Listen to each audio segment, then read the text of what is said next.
how to drive fast in any weather. I'm going to be doing the same road 3 times in the same car, once in the wet, once in the cold, once in the dark. I actually advocate for 2 of these situations to go out and enjoy your car, but one of them can be incredibly dangerous, and I do not recommend you try and drive fast in that condition.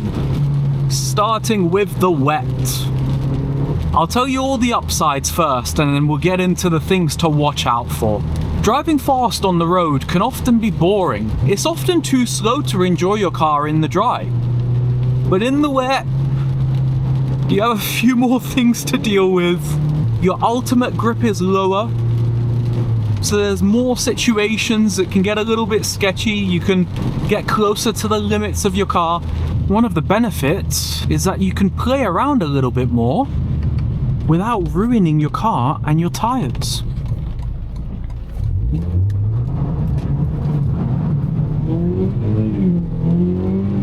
If you want to mess around at low speeds, learn a bit of car control, have a bit of fun,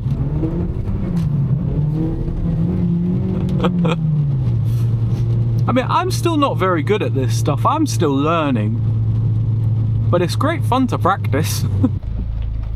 And because the grip is so low, you're not going to chew up your tires. This is a great way of getting cheap practice. But just to be clear, caveat, don't go and do that where there's people around. Don't go and do that in dangerous areas and locations. I'm doing it in the middle of the countryside where there's not another car around me.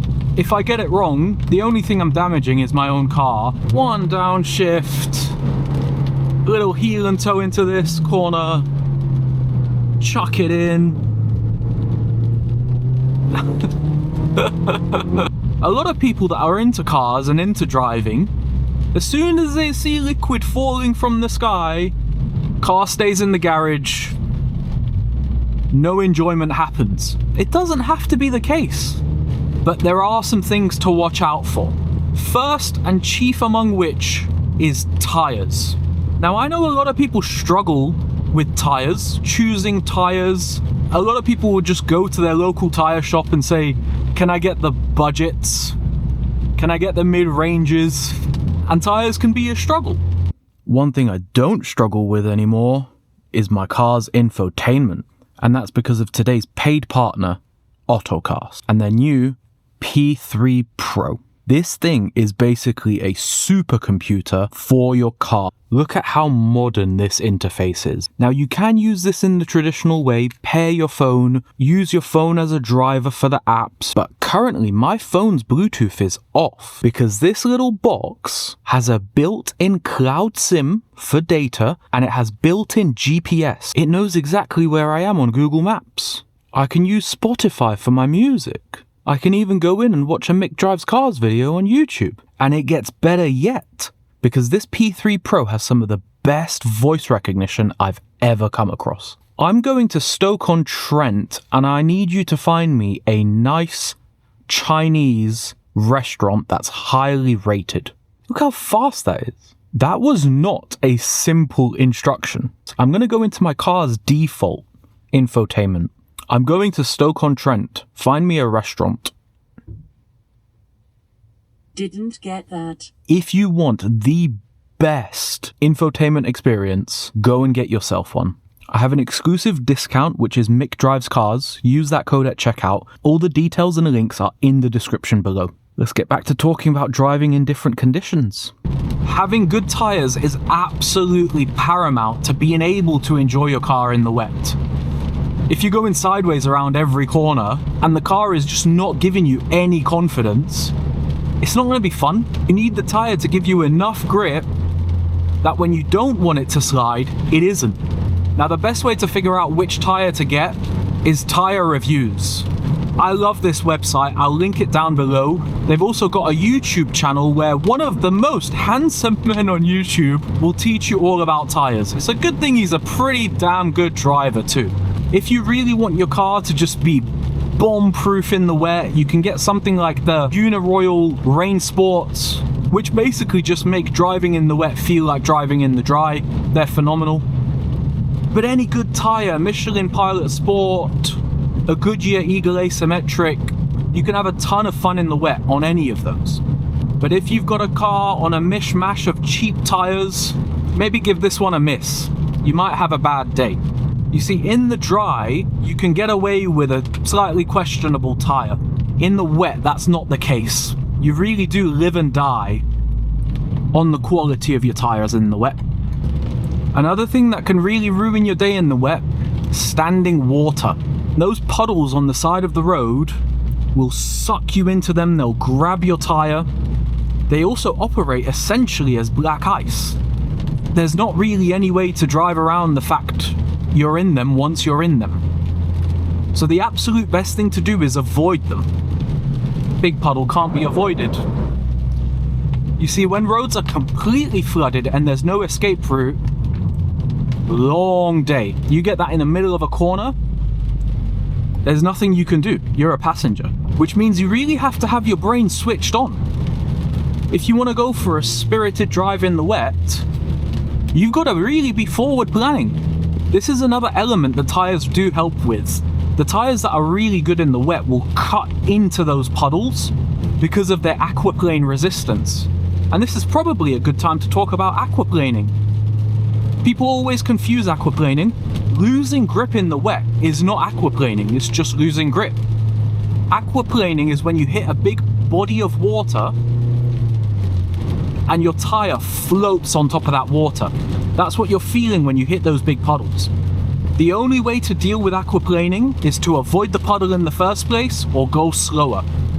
Once you're going fast and you hit the body of water, it's a long day. When your visibility reduces, reduce your speed, because you can't plan. Now your visibility opens up, you can go a bit faster. And you're constantly having this dance with how far you can see. Can't see very far? You gotta slow down, you don't have a choice. See a bit further, you can speed up a bit more. I mean, this is just the basics of driving well-spiritedly anyway, but it's amplified in the wet, because you're closer to the limit, you're closer to danger. Now, I don't know, I might be a psychopath, but I actually find this really fun. The reason I like this is because all of these challenges that I've spoken about are things that I can control. I can change my speed, I can change my line for a corner, I can change how I drive and how I use my visibility. Later in this video, we're going to come across some situations that we can't control, and those are a little bit different. I want to stress to you guys how important it is to be safe in these conditions. If you're going to go and do this, if you're going to go and improve your driving, do it in the right way. Don't be driving really fast when there's lots of cars around. Don't be trying this in city situations or where there's people around. You want to find the quietest road with no one around, so that if and when something does go wrong, it's only you that suffers. Now, we should probably also talk about driving in the cold. The cold is similar in some ways to the wet, but there are some key differences and things to watch out for. It's currently 4 degrees out, very nearly freezing, and like every petrolhead scumbag, I'm on the stickiest summer tyre, which is really not beneficial to me here. People don't really think about driving in the cold, but it really does affect how your car drives. Your ultimate grip is lower, especially if you're like me and you're still on summer tyres. You see, in the UK, we don't really get snow, so we don't mandate a winter tyre. I know it's the same in a lot of countries, you don't have to put winter tyres on. If you live in one of those areas, you gotta be really careful about the cold, because it will reduce your grip more than you're expecting. However, if you're anything like me, the cold is quite fun, because you get to play with the limits of the car a little bit more. When it's this cold, any rain from days before will probably stay on the road. You can see it's really greasy, just because it hasn't had the sunlight and the time to dry up. So cold often comes with wet. But in the wet, I mean, you accelerate just a little bit, you immediately start getting the car out of shape. It's great fun. But there's definitely things to watch out for. I think as the temperature approaches freezing, which it kind of is now, you'll start getting things like black ice, ice patches, things you can't really plan for, and things that if you hit them, you're gonna have a long day. So I would say be very careful if you're gonna choose to go out for a spirited drive in really cold temperatures. I think about where I'm at right now is pretty much perfect, so I'm not gonna get some of those issues like black ice, like really, really low grip situations where you just are a passenger.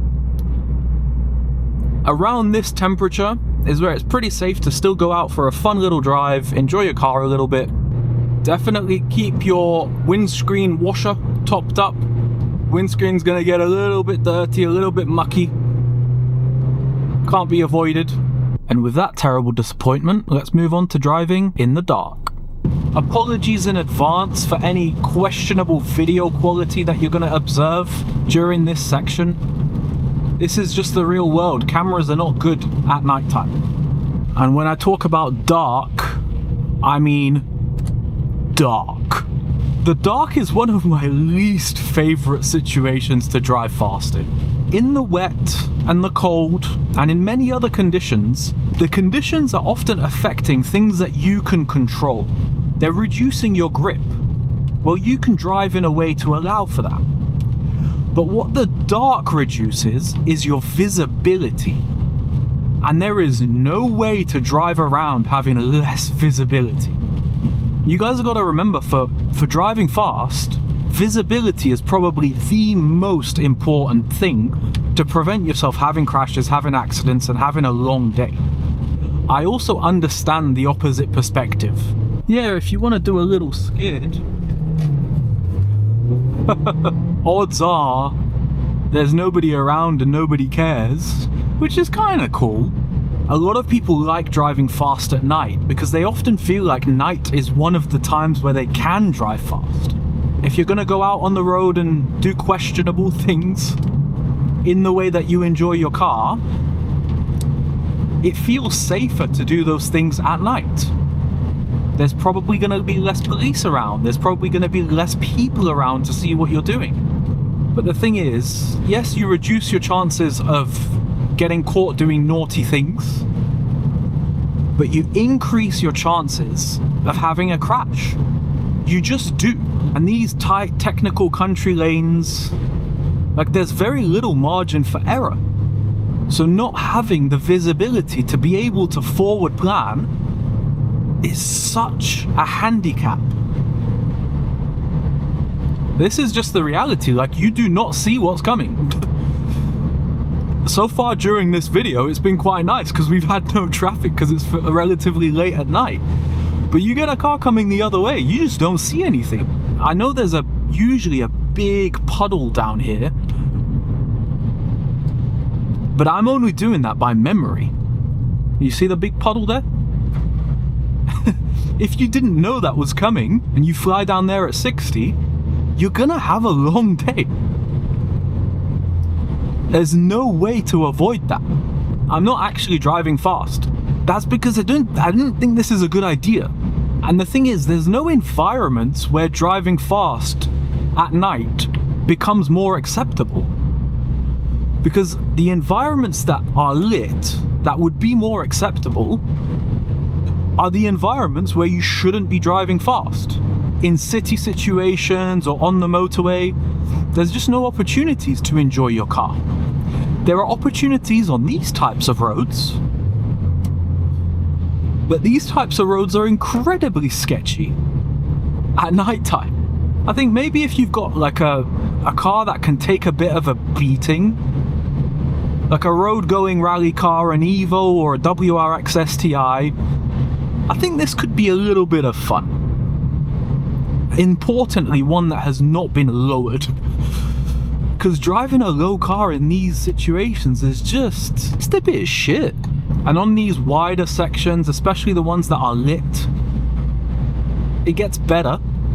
But I just think this is not the right environment to be trying to enjoy your car and drive fast and push limits.